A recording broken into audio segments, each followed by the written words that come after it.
Hi friends, कैसे हो? सब बढ़िया। आज हम लोग फोर्थ एग्जाम्पल की ओर जा रहे हैं। आज हमें फोर्थ एग्जाम्पल लेना है जिसमें संतोष और वैभव है, जिनका ट्रायल बैलेंस में हमें रेशो नहीं दिया है। और आप लोगों को पता है कि जिस एग्जाम्पल में आपको पार्टनरशिप फर्म का पार्टनर्स का प्रॉफिट एंड लॉस रेशियो यदि नहीं दिया है तो उसे हम लोग इक्वल लेते हैं। तो यहाँ इस एग्जांपल में हम लोग संतोष और वैभव का जो भी कुछ प्रॉफिट और लॉस आएगा, नेट प्रॉफिट या नेट लॉस आएगा, तो उस नेट प्रॉफिट या नेट लॉस को हम लोग इक्वली डिस्ट्रीब्यूट करेंगे। इस एग्जांपल में आज नया हम क्या देखेंगे, मैन्युफैक्चरिंग एक्सपेंसेस करके एक नया आइटम आ रहा है। मैं एक्सप्लेन करूंगा, उस टाइम पे आपको समझ में आएंगे। मैन्युफैक्चरिंग एक्सपेंसेस करके एक नया आइटम आ रहा है। इंपोर्ट ड्यूटी है जो प्रोडक्शन या परचेस से रिलेटेड है, ये हमें ट्रेडिंग अकाउंट के डेबिट में लेना है। और सबसे मेन बात है इस एग्जांपल की, इसमें old bad debts trial balance का bad debts, new bad debts adjustment का bad debts, new RDD adjustment का आरडीडी और ओल्ड आरडीडी ट्रायल बैलेंस का आरडीडी, ये चारों चीजें तुम्हें आने वाली है। इस एग्जांपल की लिंक आपको डिस्क्रिप्शन में मिल जाएगी।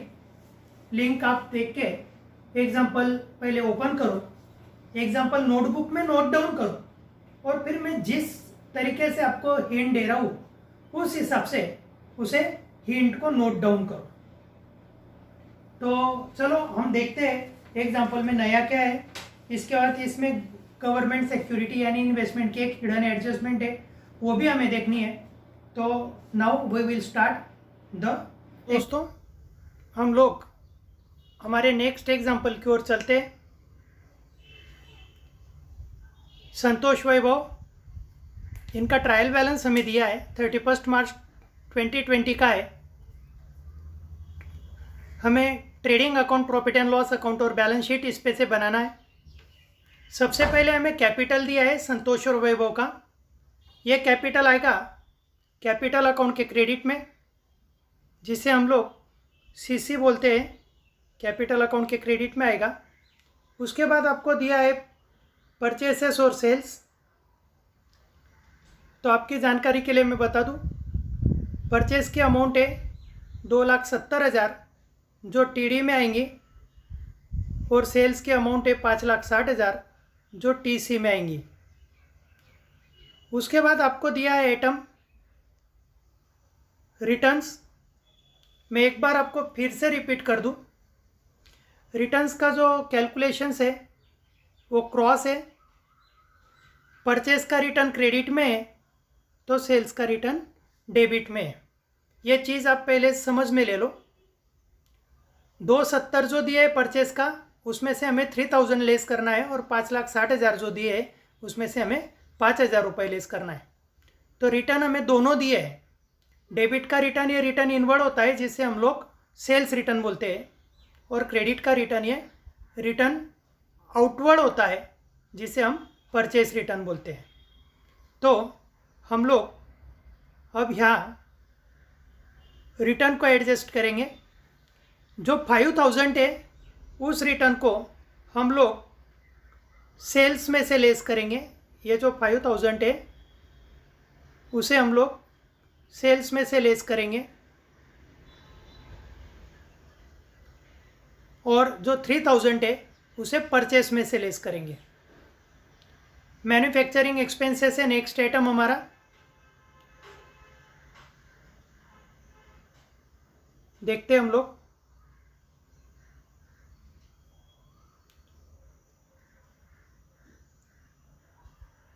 मैन्युफैक्चरिंग एक्सपेंसेस ये प्रोडक्शन से रिलेटेड एक्सपेंसेस है।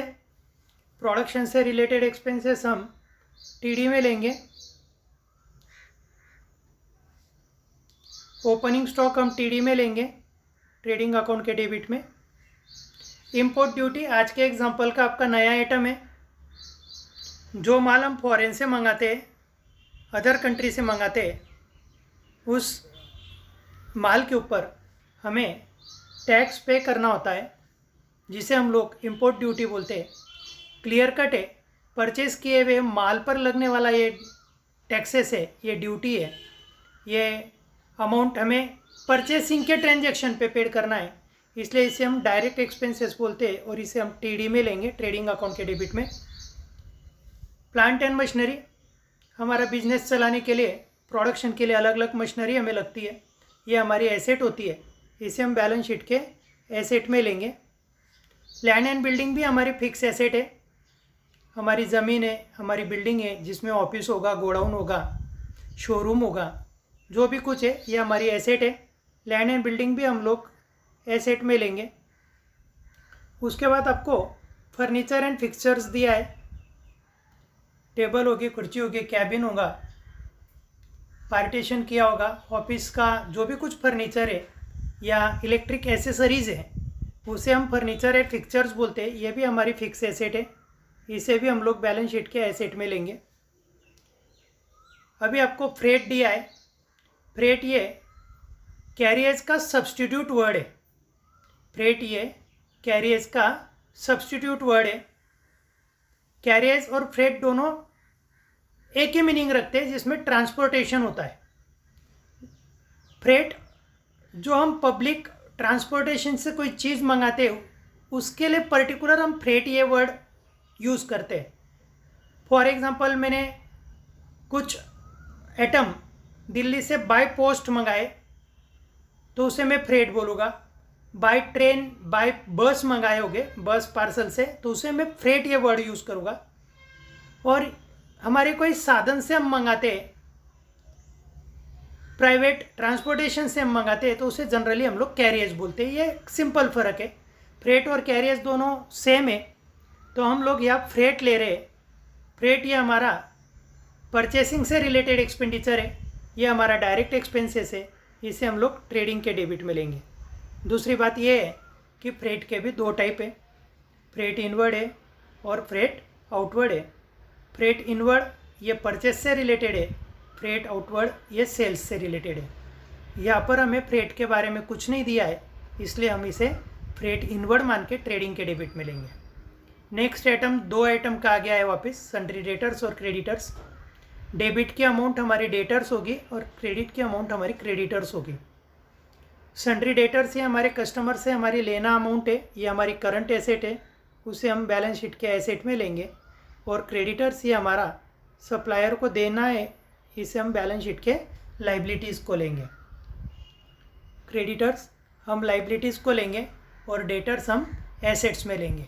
आप लोगों को यहाँ दिख जाएगा, इसके दोनों अमाउंट्स दिए, डेटर्स दिया है आपको 1,10,000 और क्रेडिटर्स दिया है 65,000। आपको इस चीज़ को अच्छे से ध्यान में लेना है, समझ में लेना है। डेटर्स का डेबिट बैलेंस है, क्रेडिटर्स का क्रेडिट बैलेंस है। दोस्तों आगे का जो आइटम है वापस दोनों आइटम दिए, दोनों कॉलम में दिए, डेबिट बैलेंस इसमें दिया है और क्रेडिट बैलेंस इसमें भी दिया है। तो हमें यह समझ में लेना है, डिस्काउंट डेबिट का अलाउड होता है और क्रेडिट का रिसीव्ड होता है। डेबिट का डिस्काउंट हमारा डिस्काउंट अलाउड होता है और क्रेडिट का डिस्काउंट हमारा डिस्काउंट रिसीव्ड होता है। तो हम यहाँ डिस्काउंट की दोनों अमाउंट है तो दो जगह लेंगे। जो डेबिट का डिस्काउंट है उसे हम पीडी में लेंगे, प्रॉफिट और लॉस के डेबिट में। जो डिस्काउंट डेबिट में दिया है उसे हम लोग प्रॉफिट और लॉस के डेबिट में लेंगे और जो क्रेडिट में दिया है उसे हम प्रॉफिट और लॉस के क्रेडिट में लेंगे। तो इसको हमें समझ में लेना है। उसके बाद बैड डेब्ट्स है, जो अमाउंट हमारी ऑलरेडी बैड हो चुकी है, नहीं मिलने वाली है, वसूल नहीं होने वाली है, ये हमारा नॉमिनल अकाउंट है, हमारा लॉस है, लॉस हम प्रॉफिट और लॉस के डेबिट में लेंगे। उसके बाद आपको आरडीडी दिया है, reserve for doubtful debts. Reserve for doubtful debts ये ट्रायल बैलेंस में दिया है। ट्रायल बैलेंस का जो रिजर्व फॉर डाउटफुल डेब्ट्स मतलब आरडीडी है, उसे हम पुराना आरडीडी बोलते हैं। पिछले साल की अवेलेबल अमाउंट हम बोलते हैं, बचे हुए अमाउंट हम बोलते हैं। तो इसे हम क्रेडिट बैलेंस इसका हमारे पास अवेलेबल है 11,000 रिजर्व फॉर डाउटफुल डेब्ट्स आपको दिया है। तो दोस्तों इसकी ओरिजिनल जगह है प्रॉफिट और लॉस अकाउंट की क्रेडिट, पर इसका कैलकुलेशन हमारे बैड डेब्ट्स और नए आरडीडी पे डिपेंड है। इस एग्जांपल में आरडीडी के बारे में क्या होता है ये हम लोग देखेंगे और उसके बाद में उसका डिसाइड करेंगे। उसे डिसाइड करेंगे। तो देखते आरडीडी जो पुराना है उसे ओरिजिनल जो कोई प्रॉफिट और लॉस की क्रेडिट, या नया पुराना बैड डेप्स प्लस नया आरडीडी कभी ज़्यादा रहा 11,000 से, तो उसे हम पीडी में से लेस करेंगे, प्रॉफिट और लॉस के डेबिट में से लेस करेंगे। तो हम लोग देखते हैं आरडीडी। इस एग्जांपल में हमारे पास इसे पीडी में लेस करने के लिए जगह है, प्रॉफिट और लॉस के डेबिट में लेस हम कर सकेंगे। इसके कैलकुलेशन मैं आपको बोर्ड पे भी करके बताता हूँ, तो वो आपको जल्दी समझ में आएगा। नेक्स्ट आइटम देखेंगे हम लोग एडमिनिस्ट्रेटिव एक्सपेंसेस। एडमिनिस्ट्रेटिव एक्सपेंसेस ये मैनेजमेंट से रिलेटेड ऑफिस का एक्सपेंसेस है, इसे भी हम लोग प्रॉफिट एंड लॉस अकाउंट के क्रेडिट में लेंगे, sorry profit and loss account के डेबिट में लेंगे। उसके बाद है हमारा 10% गवर्नमेंट सिक्योरिटीज़, उसको परचेस किया है 1 अक्टूबर 2019 को। नेक्स्ट आइटम है हमारा 10% गवर्नमेंट सिक्योरिटीज़, जिसे परचेस किया हमने 1 अक्टूबर 2019 को, जिसकी अमाउंट है 1 लाख। 1 लाख रुपए की हमने गवर्नमेंट सिक्योरिटीज़ में इन्वेस्टमेंट की है। इसे एग्जाम में अलग अलग नामों से आ सकता है। 10% government security, 10% government bonds, 10% government papers, investment in government securities at the rate of 10%, कुछ भी हो। यह सिक्योरिटी हमें ऐसा बता रही है कि इसका रेट ऑफ इंटरेस्ट 10% फिक्स है। ये इन्वेस्टमेंट हमने परचेस की थी 1 अक्टूबर 2019 को। आज हमारे ट्रायल बैलेंस की डेट है 31 मार्च 2020। इसका मतलब हमारे पास इन्वेस्टमेंट परचेस करने को अक्टूबर, नवंबर, दिसंबर, जनवरी, फरवरी और मार्च, कितने महीने हो चुके हैं? 6 महीने।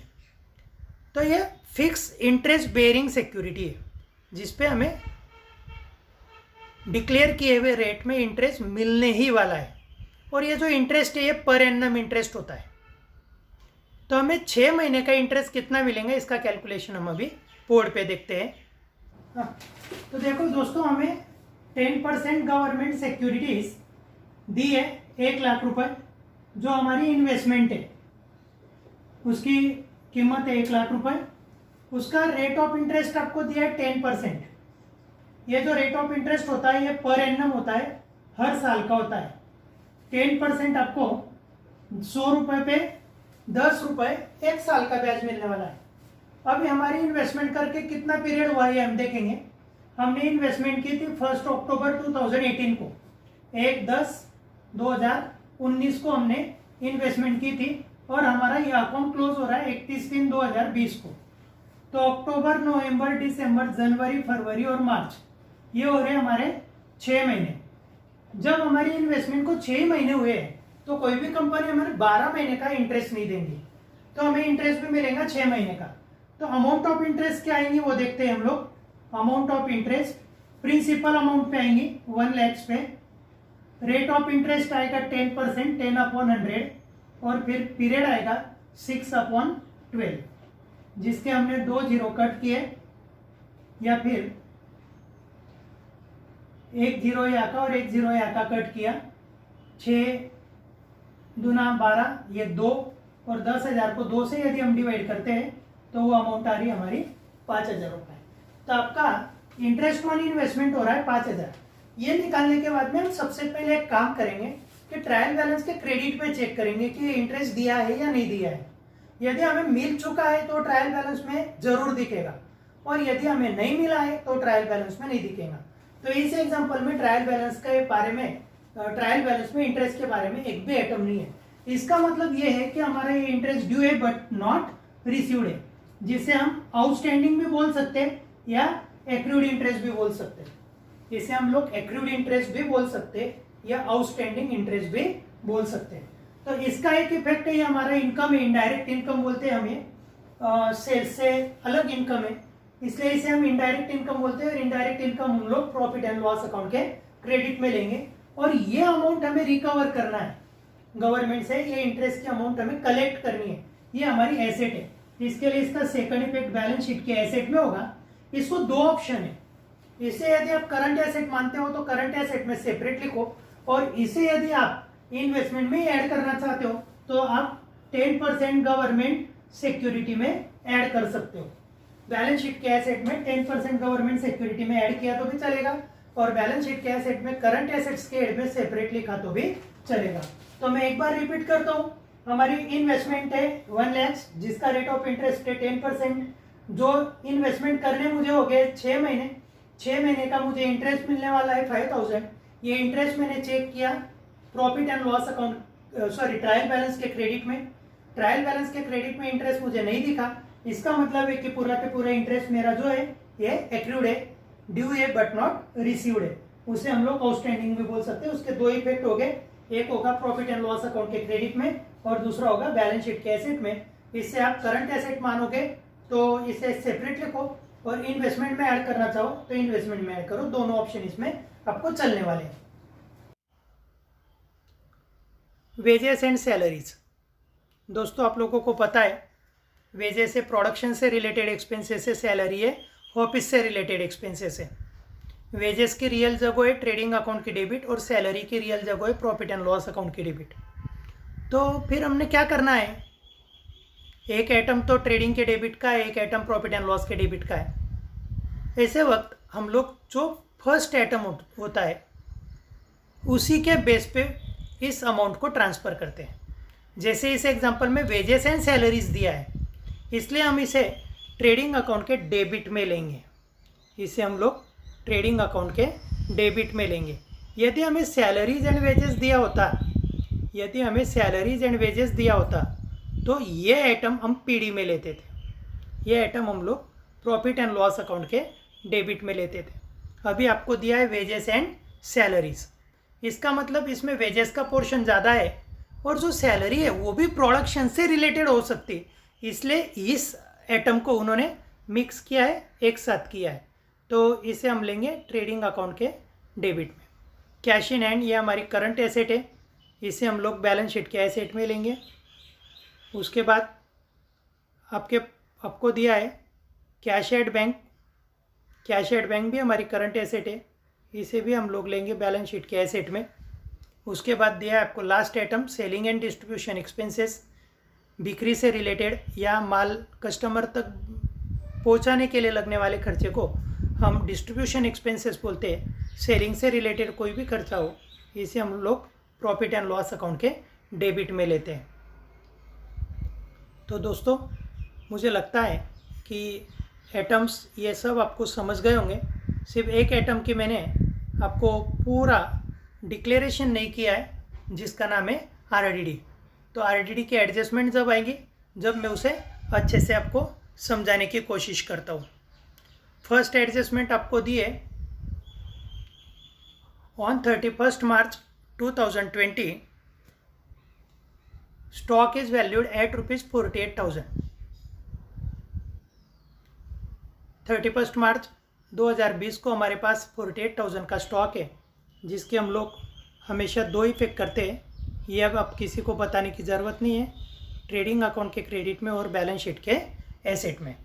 ये क्लोजिंग स्टॉक हमारी करंट एसेट है, क्लोजिंग स्टॉक ये हमारी करंट एसेट है, और करंट एसेट को हम बैलेंस शीट के एसेट में ही लेंगे। आज के एग्जांपल में ये नई एडजस्टमेंट आई है। Goods worth ₹6,000 taken over by Santosh for personal use we are not entered in the books of account. हमारा पार्टनर है संतोष, संतोष ने उसके पर्सनल यूज़ के लिए, फैमिली यूज़ के लिए, घर के काम के लिए, फैमिली के लिए 6,000 रुपीज़ का माल लिया था, जिसे हम लोग एक्चुअली ड्राइंग बोलते हैं। लेकिन इस ट्रांजैक्शन की बाय मिस्टेक हमारे बुक्स में एंट्री नहीं हुई है। तो मैं आपको पिछले 3 एग्जाम्पल में भी ये आइटम बता चुका हूँ। किसी भी स्वरूप में हमारे बिजनेस में से यदि माल जाता है, गुड्स कम होता है हमारा, तो उसे हम ट्रेडिंग अकाउंट के क्रेडिट में लेते हैं। तो इसका फर्स्ट इफेक्ट आएगा ट्रेडिंग अकाउंट के क्रेडिट में। इस ट्रांजैक्शन में संतोष रिसीवर है, जिसे हमारे फर्म का 6,000 रुपये का माल मिल चुका है। रिसीवर को हम डेबिट करते हैं, संतोष का अकाउंट हमारे कैपिटल में है, इसलिए हम इसे कैपिटल अकाउंट के डेबिट में लेंगे, और कॉलम लेकिन संतोष का रहेगा। कहाँ लेंगे इसे हम? कैपिटल अकाउंट के डेबिट में, और कॉलम किसका रहेगा? संतोष का। आई थिंक आपको ये चीज़ समझ में आ गई है, एडजस्टमेंट समझ में आ गई है। इसे हम कंप्लीट ओमिशन बोलते हैं। पूरा ट्रांजैक्शन ये हमारा लिखना रह गया है, लिखना रह गया तो हम लिख लेंगे, कोई बात नहीं है। गुड्स गोज आउट, गुड्स को क्रेडिट। गुड्स का अकाउंट अभी हमारे पास कौन सा है? Trading account. ट्रेडिंग अकाउंट के क्रेडिट में पार्टनर रिसीवर है, पार्टनर को डेबिट। तो पार्टनर का अकाउंट है कहाँ पर? तो पार्टनर का अकाउंट है हमारे पास कैपिटल अकाउंट में। कैपिटल अकाउंट के डेबिट में संतोष के कॉलम में ये अमाउंट हम लोग लिखेंगे।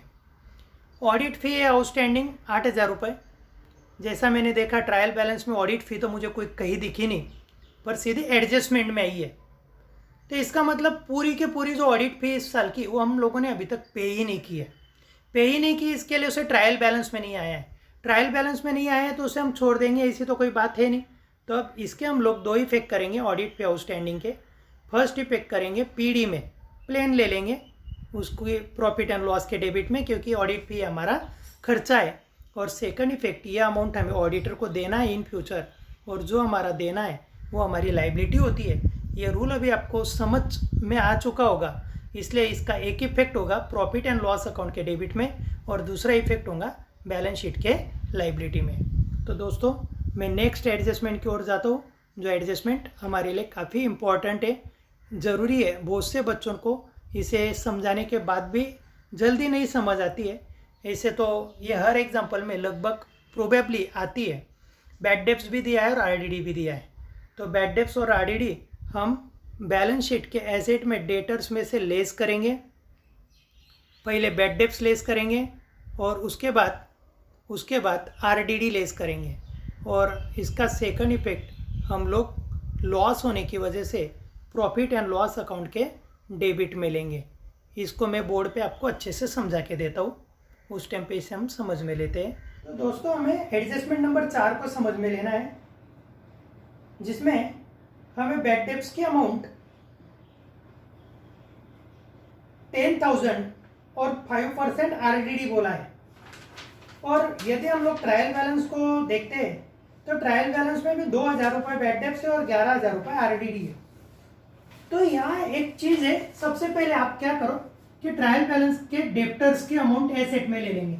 ये सवाल करूंगा जब तो आपको बताऊंगा ही, अभी आप इसे भी समझ में लो। आपके पास डेप्टर्स की या डेटर्स की अमाउंट है 1,10,000। इसमें से अभी के bad debts, new bad debts, additional bad debts, adjustment के बैड डेब्ट्स 10,000 रुपीज हम लेस करेंगे। तो हमारे नेट डेटर्स बचे 1 लाख, और ये 1 लाख पे 1 लाख पे हम लोग आरडीडी निकालेंगे 5%।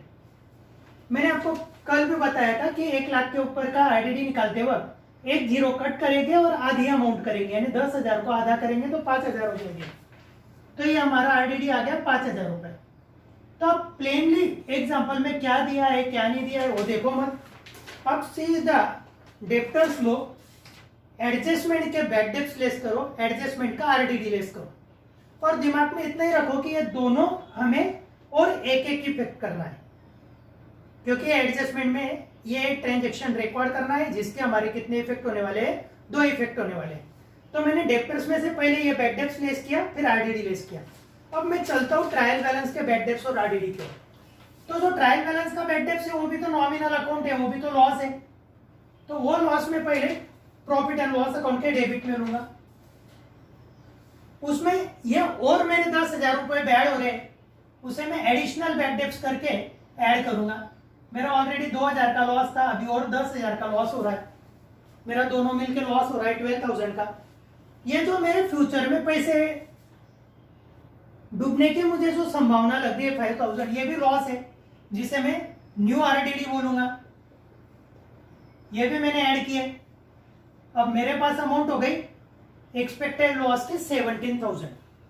अब इसमें मेरे पास अच्छी बात यह है कि पुराना आरडीडी मेरे पास अवेलेबल है, पुरानी प्रोविजन मेरे पास अवेलेबल है, और वो अवेलेबल है इसलिए मैं उसे यूटिलाइज करूंगा। उसे यूटिलाइज करने के बाद इस साल का मेरा एक्चुअल लॉस आएगा सिर्फ 6,000। तो आप लोगों को एकदम सिंपल एक चीज ध्यान रखना है, बैड डेब्ट्स नया हो या पुराना हो दोनों लॉस है। आरडीडी जो नया है वो लॉस होता है और पुराना है वो फायदा होता है। इसलिए लॉस को मैंने ऐड किया और जो बचे हुआ आरडीडी था पिछले साल का जो आपको ट्रायल बैलेंस में दिया है उसे मैंने लेस किया। तो आप लोगों को एकदम अच्छे से यह समझ जाएगा।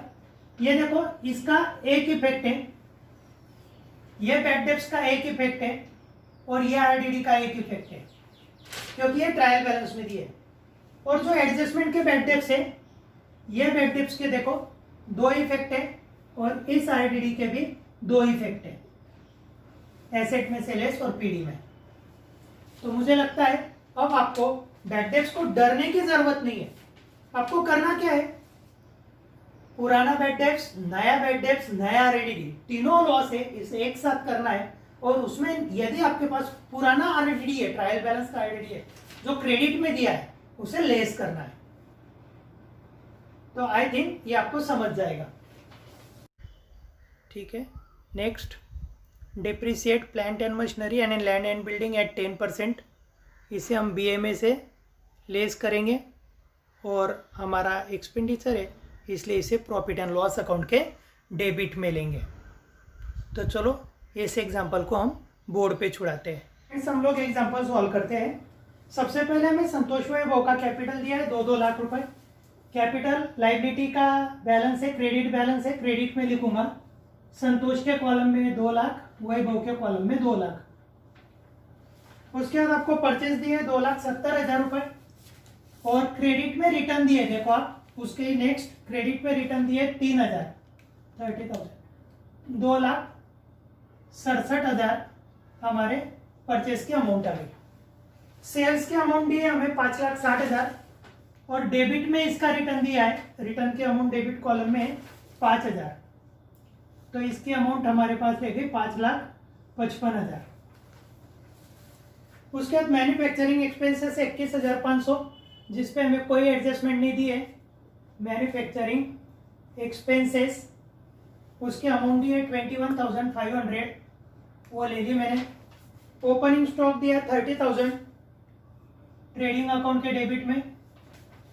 इंपोर्ट ड्यूटी आप लोगों को मैंने बताया, माल हम फॉरेन से मंगाते हैं उसके लिए लगने वाला जो टैक्सेस होता है उसे हम इंपोर्ट ड्यूटी बोलते हैं। परचेज से रिलेटेड एक्सपेंडिचर होने की वजह से ये हम लोग ट्रेडिंग अकाउंट के डेबिट में लेंगे। उसके बाद दिया प्लांट एंड मशीनरी 1,50,000, ये हमारी फिक्स एसेट है। प्लांट एंड मशीनरी इसे हम एसेट में लेंगे 1,50,000। इस पे हमें डिप्रिसिएशन दिया है दोस्तों 10%, ईजी अमाउंट है 10%। 10 कट किया कि हमें 10% अमाउंट मिल जाएगी 15,000 और अब हमारे बचे 1,35,000, 1,35,000। उसके बाद लैंड एंड बिल्डिंग दी है 2 लाख। लैंड एंड बिल्डिंग भी हमारी फिक्स एसेट है, इसे भी हम लोग एसेट में लेंगे। इस पर भी हमें डिप्रिसिएशन 10% दिया है। 10 कट करेंगे 2 लाख के 20,000 मिले, 1,80,000। इसका सेकंड इफेक्ट करेंगे हम लोग प्रॉफिट एंड लॉस अकाउंट के डेबिट में to depreciation on plant and machinery. आप पूरा लिखो, plant and machinery 15,000, on land and building 20,000। यहाँ मैंने ये 2 चीजों में शॉर्टकट लिखा है, बोर्ड पे नहीं आएगा इसके लिए, पर आप मत करो वैसा। उसके बाद फर्नीचर फिक्सर्स दिया है 50,000, ये भी हमारी फिक्स एसेट है। Furniture and fixers 50,000। उसके बाद हमें फ्रेट दिया है 7,000। फ्रेट और कैरियर लगभग सही एक जैसे आइटम है, उनका डिफरेंस मैंने आपको हिंट में बताया। डेटर्स दिया है 1,10,000 जो कि मैंने अभी थोड़ी देर पहले आपको उसकी पूरी हिंट समझा के थी। 1,10,000। उससे सबसे पहले मैं अभी के बैड डेब्ट्स लेस करूंगा, जो अमाउंट दी है 10,000, बचे 1 लाख। उस पर मैं न्यू आरडीडी कैलकुलेट करूंगा, 1 लाख पे 5%, 5,000, तो मेरी अमाउंट आई बाहर 95,000। अब मैं प्रॉफिट और लॉस की ओर जाऊंगा, प्रॉफिट एंड लॉस के डेबिट में। ऑलरेडी जो मेरा बैड डेब्ट्स है वो है 2,000। अभी का नया बैड डेब्ट्स है एडिशनल वो है 10,000। और फ्यूचर एक्सपेक्टेड लॉस है जिसे हम लोग न्यू आरएडीडी बोलते हैं, रिजर्व फॉर डाउटफुल डेब्ट, वो है 5,000। एक्सपेक्टेड लॉस है 17,000 जिसमें हमारे पास अवेलेबल प्रोविजन है जो हम लोग यूटिलाइज करेंगे 11,000। तो हमारा नेट लॉस आएगा सिर्फ 6,000। ये आपको समझ गया है। क्रेडिटर से 65,000। इधर मैं कैपिटल के अमाउंट्स पहले लूंगा जो भी आएंगे सॉल्व करने के बाद, संतोष और वैभव, और उसके बाद मैं लूंगा क्रेडिटर्स जिस पे कोई एडजस्टमेंट यहाँ पर देनी है, उसके अमाउंट है 65,000। डिस्काउंट आपको दोनों दिया है। डेबिट का डिस्काउंट मैं पीडी में लूंगा, जो डिस्काउंट अलाउड है 3,500, और क्रेडिट का डिस्काउंट में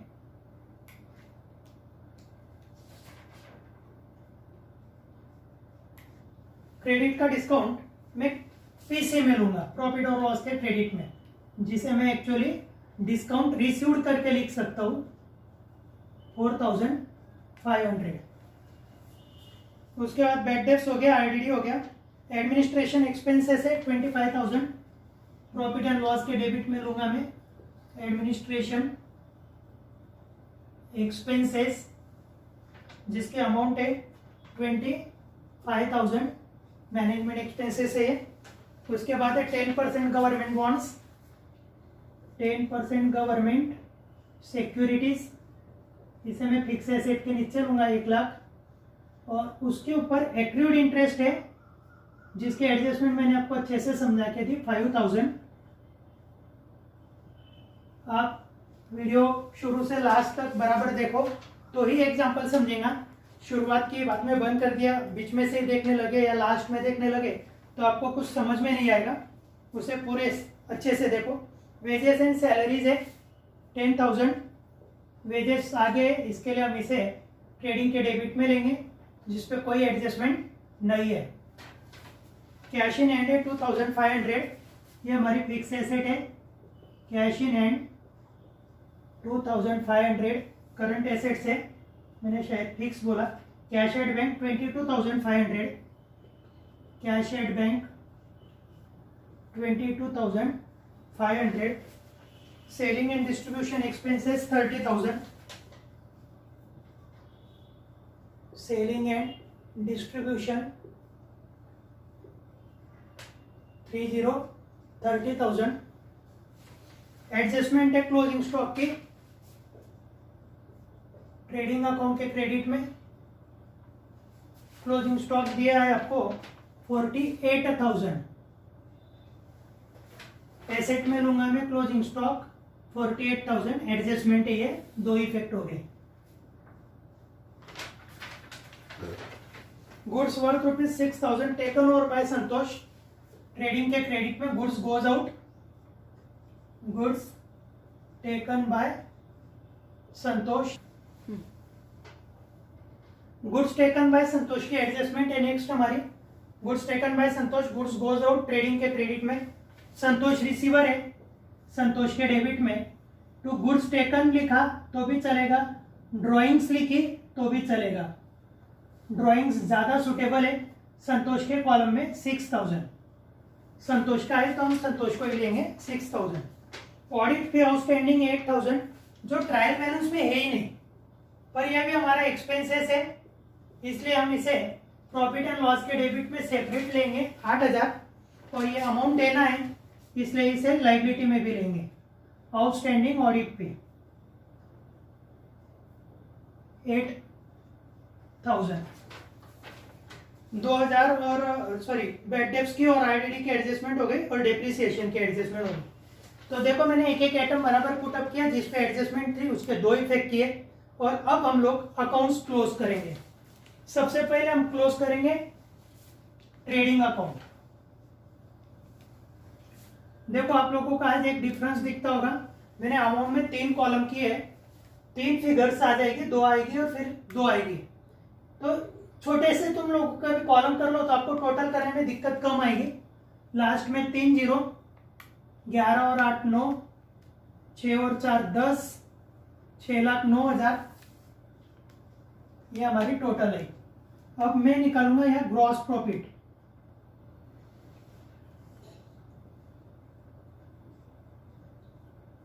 ट्रेडिंग के क्रेडिट में से ट्रेडिंग के डेबिट के टोटल लेस करूंगा। 5 और 5 10, कुछ नहीं आएगा आगे। 8 9 13 20, नीचे 9 है, 20 और 9 29, हाथ से 2, 5 11 13 14, 14 और 6 20, हाथ से 2, 2 और 2 4, 2,69,000 रुपए हमारा ग्रॉस प्रॉफिट आएगा। देखते हैं हम लोग वापस एक बार चेक करते हैं। 5 और 5 10, या फिर हमारी तरीके से हम लोग निकाल लेते हैं। ये टोटल तो बराबर है हमारी क्रेडिट की 6,09,000। अब डेबिट के टोटल देख लेते हैं। 5 और 5 10, 8 9 13 20, 2 5 11 13 14 3, 0 0 0, 9 में से 0 गए 9, 10 में से 4 गए 6, 2,69,000।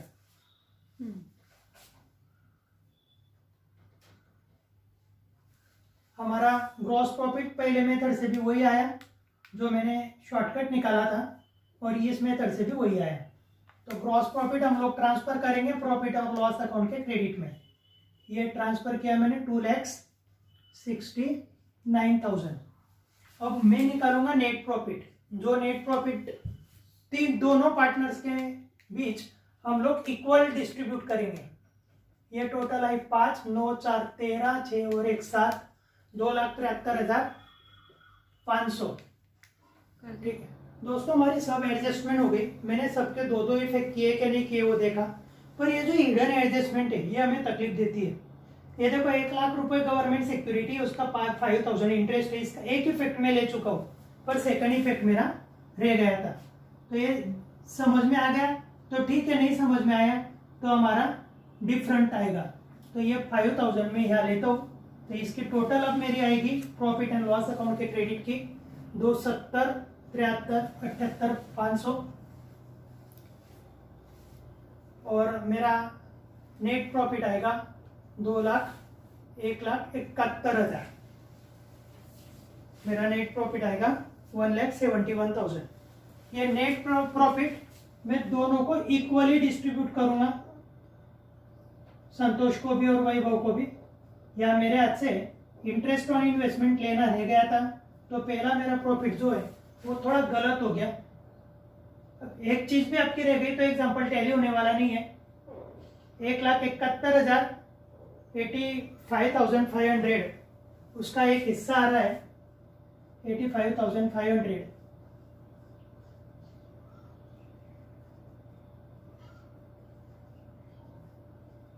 ये मैंने ट्रांसफर किया, टोटल करूंगा 2,85,500, 6,000 गए, 2,79,500, 2,85,500। अब कैपिटल की अमाउंट पे मैं लाइबिलिटी में ट्रांसफर करूंगा।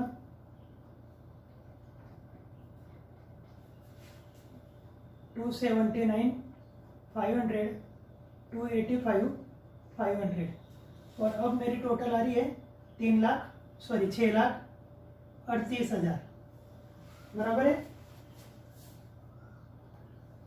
ये 5 और 5 10, 6 11 16 18 20 28, 2 5 13 22 24 28 6 38।